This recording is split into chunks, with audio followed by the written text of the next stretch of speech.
On a une vidéo ici de 25 points à ne surtout pas faire au Vietnam. Donc la première chose, je dirais que c'est l'arnaque des taxis. Faites surtout attention aux taxis, hein. Moi je conseillerais de ne pas les utiliser du tout. Dans cette vidéo je vais être assez rapide sur les points, mais voilà. Essayez de ne pas utiliser les taxis, ils vont essayer de vous arnaquer au compteur. Ils vont vous alpaguer directement que vous sortirez de la gare, de l'aéroport. Directement ils vont vous alpaguer. Surtout n'allez pas avec eux. Prenez l'application Grab, ça vous évitera de vous faire arnaquer. Voilà, ça c'est mon conseil vraiment. Utilisez l'application Grab. Deuxième point, les scooters. Quand vous louez un scooter, ça c'est un conseil que donne Monsieur Peus. Toujours vérifier l'état du scooter. Bon, de manière générale, je fais toujours une vidéo de tout le scooter. Tu vois, je fais le tour entier du scooter avant de monter dessus, hein, quand on loue un scooter avec ma copine. Mais je tiens à dire que vraiment, on nous a jamais fait chier avec ça. Personne nous a jamais fait chier avec ça. Personne ne nous a jamais embêté avec ça. Les scooters, ils avaient des rayures, ils avaient tout. Ils n'ont jamais essayé de nous arnaquer avec le scooter. Donc à ce niveau-là, je trouve qu'ils sont assez honnêtes. Voilà, prémunissez-vous. Ne faites jamais... voilà, prenez une vidéo à chaque fois du scooter avant. Ça vous évitera tout souci si vous louez un scooter. Comme ça, vous êtes certain. Votre passeport, ne le donnez jamais en garantie. Si vous louez un scooter ou quoi, ça peut arriver qu'on vous demande ça. Moi, ça m'est jamais arrivé. Mais en tout cas, votre passeport, c'est précieux. Ne le donnez jamais en garantie. Voilà, ne faites jamais ça au Vietnam. Sinon, ils vont vous tenir, tu vois. Votre passeport, c'est trop important. Ne le donnez jamais. Ensuite, au niveau de la conduite des motos, ne conduisez pas sans permis international, s'il vous plaît. Conduisez avec un permis. Si vous avez un souci, un accident ou quoi, vous allez payer vraiment super cher et aucune assurance vous couvrira si vous n'aviez pas le permis. Donc ne conduisez pas sans permis. La sécurité en scooter. Au Vietnam, le casque est obligatoire. Mettez toujours un casque. Au niveau de la carte SIM, utilisez une carte SIM eSIM. Voilà. Une carte eSIM, c'est le mieux parce que ça sera le moins cher. Moi, je vous conseille la carte eSIM. Monsieur Peus conseille Olafly, mais moi, je trouve que c'est vraiment trop cher. Utilisez plutôt AirAllo. Il y aura un code en description. Voilà, AirAllo, carte SIM. Voilà, n'utilisez pas les cartes SIM locales. Utilisez AirAllo, c'est le mieux. Ensuite, les arnaques courantes. Bon, il y a pas mal d'arnaques au Vietnam, hein. Les petits nettoyeurs de chaussures de rue, ils peuvent littéralement se jeter sur toi, ok, pour te nettoyer ta chaussure. Donc directement, tu lui dis non. Tu lui dis ne nettoie pas ma chaussure, non. Tu l'ignores, tu cours s'il faut, tu pars en courant. Mais en tout cas, tu ne laisses pas nettoyer ta chaussure avant d'avoir bien négocié le prix. Tu peux faire des nettoyages de chaussures, tu vois. Moi, ils commencent toujours les prix à 150. Au final, je fais à 30, tu vois. Donc, négocie bien. Tu as l'arnaque des vendeurs de fruits, apparemment. Ça, j'ai jamais vu. Mais tu as des femmes qui ont des corbeilles de fruits comme ça. Et voilà, si jamais tu veux faire une photo avec, elle va te demander de la thune. Donc, voilà, fais attention à ça. Ensuite, au niveau des arnaques, il y a également l'arnaque du salon de thé. Ça, c'est une arnaque très connue en Chine. On a essayé de me la faire. Donc, que ça soit sur Tinder ou n'importe quelle personne que tu vas rencontrer dans la rue, tu as des personnes qui vont... voilà, tu vas faire une rencontre, tu vas voir une jolie fille.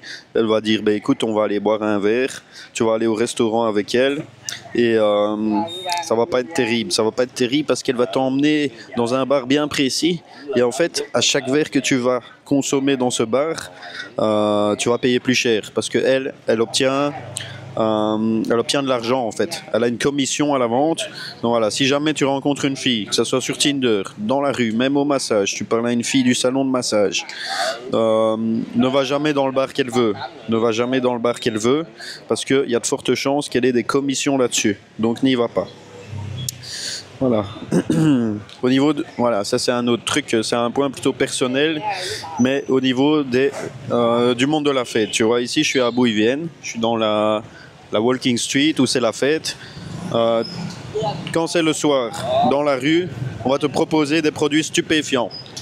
Je dis ça parce que la plupart des gens vont pas acheter. tu vois. Il y a des gens qui aiment quand même faire la fête, qui sont quand même ici dans un esprit pour s'amuser, et ils vont peut-être être tentés par tout ça. Donc de un, c'est super illégal ici, et de deux, c'est vraiment super dangereux, parce que les vendeurs ici, tout ce qu'ils veulent, c'est de l'argent. Tout ce qu'ils veulent, c'est de l'argent. Donc, ils vont vraiment avoir aucun souci à te vendre n'importe quoi. Ils vont avoir aucun souci à te vendre n'importe quoi, un truc qui peut littéralement te tuer. Donc voilà, n'achète pas de produits stupéfiants ici, s'il te plaît. Fais attention à ta santé, bois des bières, fais-toi plaisir en buvant quelques shots, mais voilà, tout ce qui est illégal, produits stupéfiants, etc. au Vietnam, franchement, ne jouez pas avec ça. Au niveau du rendu de la monnaie, vérifie toujours, compte toujours ta monnaie. Quand tu vas dans un bureau de change, le mec il va forcément peut-être retirer un petit billet, tu vois. Tu prends 5 millions, il manque 100 000, ça te paraît pas grand-chose, mais au final ici c'est grand-chose. Donc compte bien la monnaie. Voilà, les Vietnamiens ils sont malins, peut-être qu'il va entre guillemets faire une erreur, mais qui sera jamais à ton avantage, donc fais super attention.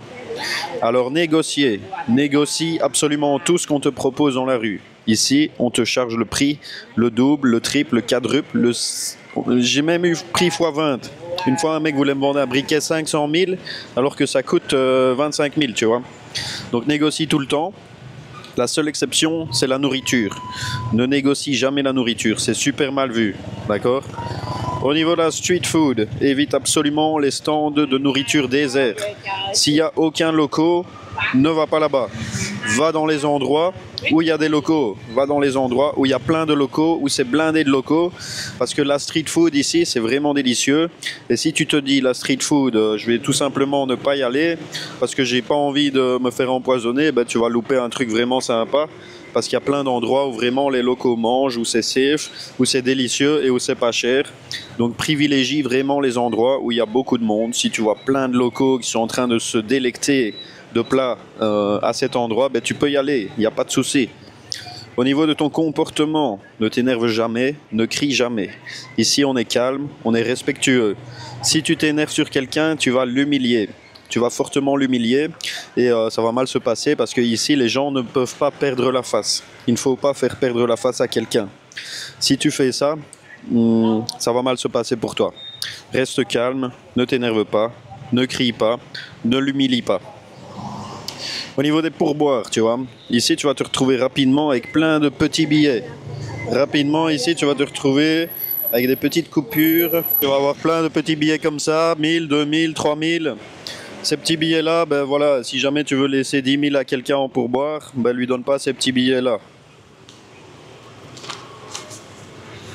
Donne-lui un gros billet, donne-lui un billet de 20 000, parce que sinon vraiment ça va montrer comme si tu te débarrassais au final, tu te débarrassais de ta petite monnaie. Donc ne fais pas ça, c'est pas cool, faut pas se débarrasser de sa petite monnaie en donnant un pourboire, ça va être vraiment perçu comme pas bien. Ça va être un manque de respect envers la personne, donc voilà, donne-lui un gros billet, ne te débarrasse pas de ta petite monnaie. Si vraiment tu veux te débarrasser de ta petite monnaie, ben, tu as les boîtes de tips dans les magasins, tu as des boîtes de tips, et là tu peux mettre ta petite monnaie dedans si tu veux, hein. Tu as été au 7-Eleven, tu veux laisser un tips, tu veux te débarrasser de tes petits billets, ben, mets-les là-dedans. Sinon, garde-les, c'est toujours utile pour avoir le compte juste quand on a besoin. Donc bref, si tu veux laisser un tips, moi je conseille minimum 10 000 VND. En dessous, c'est vraiment un peu irrespectueux, tu vois. Au final, 10 000 VND, c'est 50 cents. Voilà, laisse pas des tips de 10 cents. Hein, c'est vraiment, voilà, et ça va même être mal perçu, tu vois. J'avais eu le cas au magasin une fois, j'ai laissé un tips de 2-3 000 en mode voilà, je te laisse ça. J'ai vraiment pas senti que la meuf était emballée du tout, même au contraire, donc ne les insulte pas avec des tips ridicules. Bon, je pense pas que tu vas faire ça, mais ne touche jamais la tête des gens, les enfants, les Vietnamiens. Toucher la tête ici, ça ne se fait pas. C'est un truc, voilà, il faut pas du tout le faire. Dans la culture, on ne touche pas la tête des gens, c'est sacré. Les gestes avec les pieds. Fais attention avec tes pieds. Ne mets jamais tes genoux, je pense que c'est les genoux, mais aussi les pieds, vers un Bouddha, vers un objet sacré ou une statue de Bouddha, une statue de Jésus. Voilà, tout ce qui est lié à la religion, tu fais attention avec tes pieds. C'est très impoli de mettre ses genoux face à Bouddha, très impoli de mettre ses pieds face à Bouddha. D'ailleurs, au niveau des temples et tout ça, eh bien, en général, on te demande de mettre un pantalon. Quand je suis allé voir le Jésus à Vento, eh bien, il y a plein de gens qui ne pouvaient pas rentrer dedans parce qu'ils étaient en short. Ils avaient monté 800 marches et ça les faisait péter un plomb de ne pas pouvoir rentrer à l'intérieur. Mais ici, c'est comme ça. Tu dois mettre un pantalon si tu vas dans les temples, en général, ou au moins avoir tes genoux couverts. D'accord? Au niveau des photos, demande toujours la permission avant de prendre une photo de quelqu'un, c'est toujours mieux. Bon, moi je suis pas un bon exemple parce que je filme absolument tout sans demander la permission, mais voilà, en général c'est pas mal perçu. Mais bon, si tu veux prendre une photo d'une jolie personne en costume, demande-lui si tu peux le faire, c'est toujours mieux. Au niveau de l'eau du robinet, ne bois jamais l'eau du robinet ici. Privilégie l'eau en bouteille, même pour tes repas. Tu peux faire bouillir l'eau, mais on m'a dit que ici, bouillir l'eau, ok, ça va éliminer les bactéries, mais pas trop les métaux lourds. En fait, l'eau n'est pas un souci à Ho Chi Minh City au Vietnam. Le souci, c'est le réseau de distribution qui n'est pas forcément top. Donc fais attention. Au niveau des insectes, prévois du répulsif pour les moustiques. Donc la chose à ne pas faire, c'est de venir ici et de ne pas en acheter parce que je te jure que pour moi, c'est fatal. Tu vois, là, j'en ai qu'un au genou. J'en ai un derrière la jambe. Ça fait vraiment super mal les piqûres d'insectes ici. Voilà, donc tu peux acheter en pharmacie pour 1 € du répulsif pour les moustiques. Tu vas dans les pharmacies, tu demandes répulsif pour moustiques sur ton téléphone. Tu places un petit message qui dit j'aimerais du répulsif pour les moustiques et elle va te donner ça. Ça coûte vraiment pas cher et franchement ça sauve la vie. C'est en petit spray comme ça, voilà, c'est vachement pratique. Alors, les arnaques sur les tickets. Bon, si jamais tu t'achètes un prix pour les tickets via une excursion ou quoi, vérifie le prix sur Internet parce que ils peuvent un peu te rouler, tu vois. Il y a moyen qu'ils te roulent là-dessus. Donc, vérifie le prix des tickets officiels. Bon, ça, c'est un peu pour tout, Toujours vérifier les prix officiels, surtout quand c'est dans des packaging, tu vois, des excursions, des tour guides, etc. Voilà, souvent, ils exagèrent un peu. Souvent, ils exagèrent un petit peu. Un taxi officiel frauduleux. Donc il y a certains taxis qui se font passer pour des compagnies officielles. Bon, ça revient avec mon point numéro 1. Ici, c'est un peu redondant dans ce que j'explique. Mais en tout cas, fais attention aux taxis de manière générale. Et il y a pas mal de gens qui se font passer pour des Grab.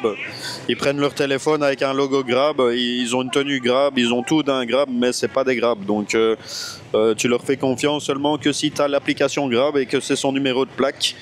Quand tu commandes ton taxi et que c'est le mec avec son numéro de plaque, là tu peux y aller. Sinon, dans tous les autres cas, tu n'y vas pas. Tu fais pas confiance à un mec parce qu'il est habillé en Grab. Et ça va rejoindre le point suivant, le point des faux guides touristiques. Donc méfiez-vous des personnes qui se présentent spontanément à vous comme des guides touristiques officiels. Il y a plein de petits papis ici qui font ça. Je suis à Bui Vien Street et tous les jours, on me le demande 3-4 fois par jour. On me dit tiens, je suis un guide ici, tu veux pas venir faire un petit tour en moto avec moi?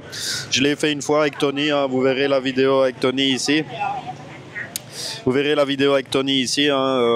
J'ai fait le tour avec un de ses guides, franchement c'était marrant, mais voilà. Il va essayer de vous surcharger à mort. Il va vous faire rouler à mort jusqu'au point que t'en aies mal au cul.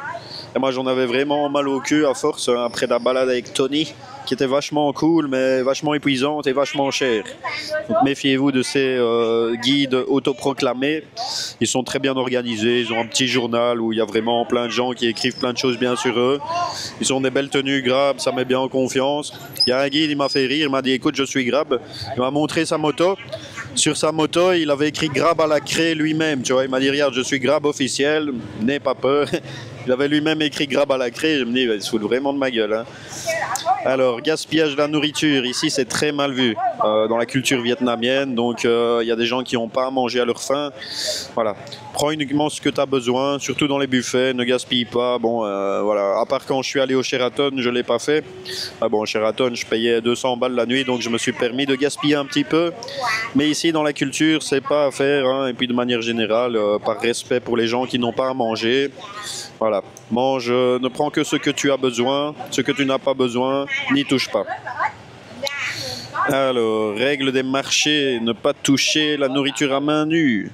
Bon, apparemment, il faut pas trop toucher la nourriture hein, dans les marchés locaux. Ça, je savais pas. C'est un point qui a été introduit par ChatGPT. Mais en tout cas, voilà, de manière générale, de toute manière, commencez pas à toucher tous les fruits des vendeurs. Hein. Ça me semble logique au final.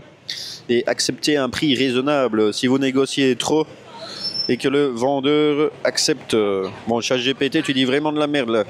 Mais en tout cas, ouais, faites attention au prix. Renseignez-vous sur le prix. Donnez des prix. Voilà, négociez pas trop non plus. Hein. Si vous négociez trop en dessous du prix, je crois que c'est ça plutôt le point. Ne négociez pas à mort, tu vois. Si jamais une banane, en fait, ici, ça vaut 10 000, commence pas à essayer de l'acheter à 2 000 parce que tu vas l'insulter. Négocier, c'est bien, mais négocier trop, c'est pas bien.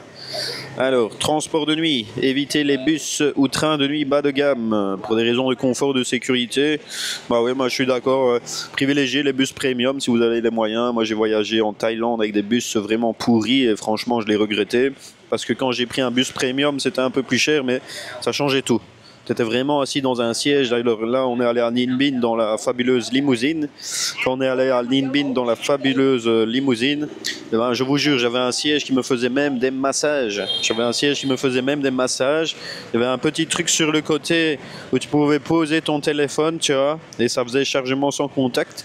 Donc ce bus-là, franchement, hyper qualité, voyage hyper confortable, petite bouteille d'eau, petit arrêt aux chiottes. Voilà. Si tu prends le bus local, ben, tu n'auras pas tout ça et tu vas vraiment souffrir.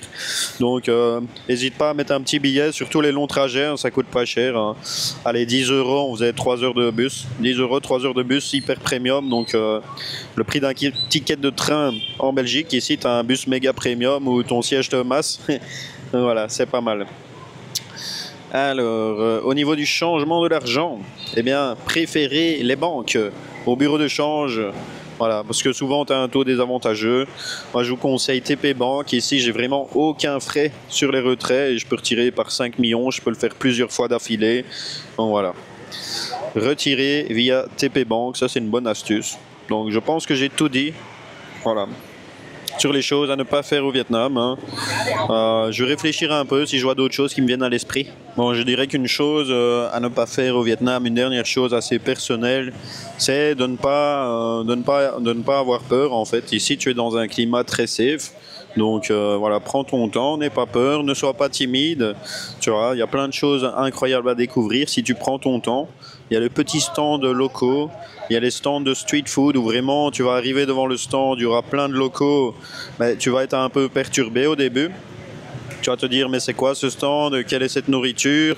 Et voilà, si tu commences à avoir peur, que tu n'as pas cet esprit de te dire écoute je vais analyser un peu, regarder comment ça se passe, voilà, prends ton temps, regarde comment ils font et essaye. Voilà. Un conseil que je donnerais pour finir, un truc à ne pas faire, c'est avoir peur de tenter des choses. Ne viens pas ici pour juste faire comme tu ferais en Europe, aller dans des restos où tout est designé pour ressembler à l'Europe. Voilà, essaye les trucs locaux. Essaye la street food locale, essaye les petits jus, va dans les endroits où il y a plein de locaux, où tu vas te sentir un peu comme le seul mec au monde. Voilà, mon conseil, ça serait vraiment ça, pour conclure cette vidéo. Expérimente, vis un peu à la vietnamienne, teste un peu, et fais-toi plaisir, ne reste pas uniquement là pour vivre comme un Européen, parce que tu vas vraiment louper plein de choses vraiment super sympas. Donc voilà, c'était le petit mot de la fin. J'espère que ça vous a plu. Franchement, n'hésitez surtout pas à vous abonner. Voilà, c'est hyper important. Hein. Il y a plein de gens, moi je suis comme ça aussi. Des fois, je peux regarder 10 000 vidéos d'un mec sans jamais m'abonner. Mais allez, faites un effort pour moi, s'il vous plaît.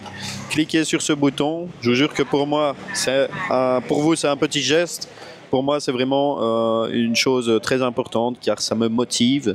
Ça me donne envie de venir ici dans des cafés où je suis pas vraiment forcément à l'aise de parler comme un fou devant ma caméra. Je pourrais juste boire mon café, tu vois. Je pourrais juste boire mon café et profiter. Voilà, au lieu de ça, je vous fais